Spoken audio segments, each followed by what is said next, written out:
Alright, welcome back to the Apothecary Diaries Anime Review, episode number 8. Well, this time we're doing 2 episodes this time, not 4 like I did before.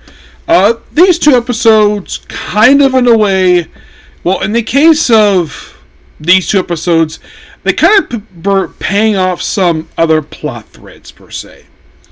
So, in the case of Moon Fairy, it's like the night of performance, they show off the area off, and like Mao finds a caterpillar that she's enamored with. Also, there's a first appearance of this clinic in these 2 episodes, which plays a small role in the very next episode because one of the girls gets sick, per se. Of course, you know anything about you may not pay attention. So, basically, Jinshi gets dressed up as the Moon Princess. Apparently, it's figured out what actually caused this. So it turns out that what caused it, the whole thing that look like moon bulbs, are actually moths. Yes, they kind of figured out here. Jinshi poses for the 2 daughters, who briefly talk to the Emperor, possibly becoming concubines, but they don't really go anywhere at all. Well, at least the consort, that is. Yes, they want to become consorts, but that doesn't really go anywhere. Then they leave, and then the very next episode, where the head of the clinic finds out about Mao, so she is asked to pay her visit to, of course, they asked to come.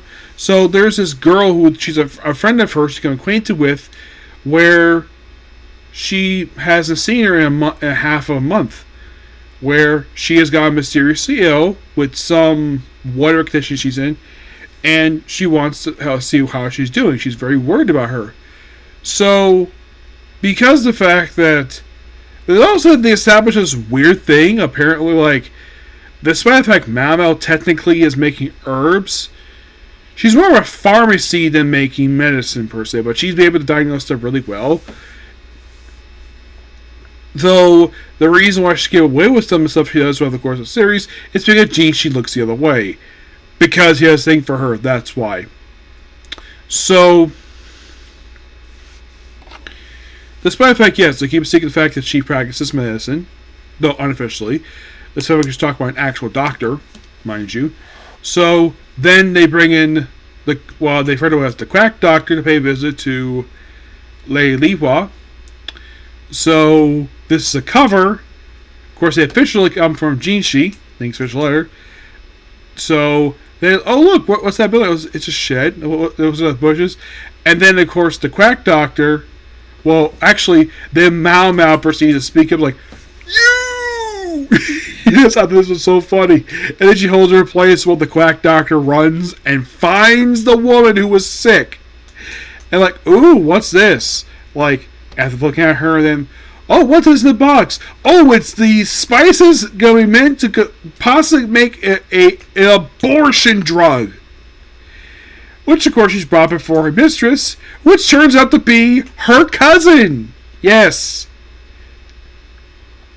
And, and after some convincing, the fact, yes, she did hide the servant girl, but after convincing her that she's the one, let's take the thing out, and of course she confesses, yeah, she apparently is so jealous of her cousin because, and it's implied that the reason why that she thinks that the reason why that her cousin is the consort, not her, is because she has a bigger chest size than her. Despite the fact she's more educated trained, nope. And maybe like a mid-level consort, nope. In fact, she's so jealous, and the fact that she conspired to murder her cousin and her baby. The consort proceeds to slap her and almost about to punch her, and her punishment is to be banished from their palace. And probably also scandal stuff, which is interesting at best. Yeah. But there are absolute plot with her. Yeah, she's been a minor thorn in Mao's side for a little while. The thing is, they kind of bring up the fact that she actually sniffer in the previous episode. But that's barely glossed over. And the thing is, she's not necessarily he doesn't like her. Everyone's like, you. She's like shocked to see her because she was hiding all along. And the one thing this episode did not bring in the fact that Mama actually once punched her. Yes, it's like this anime completely forgot that little factoid. They didn't show that in the flashback for some reason. Not sure why, but she did. And it's a very similar situation we would see season 1 where she nearly died. And of course, doing it again here, of course, it's revealed that Jean Shaw is in fact pregnant for the second time. Also, it's hinted that the lady-headed clinic is the same area that Mao works for, the Wise Consort, which is interesting. But great 2 episodes. Can't wait to discuss the remaining, let's please dub, 14 episodes left.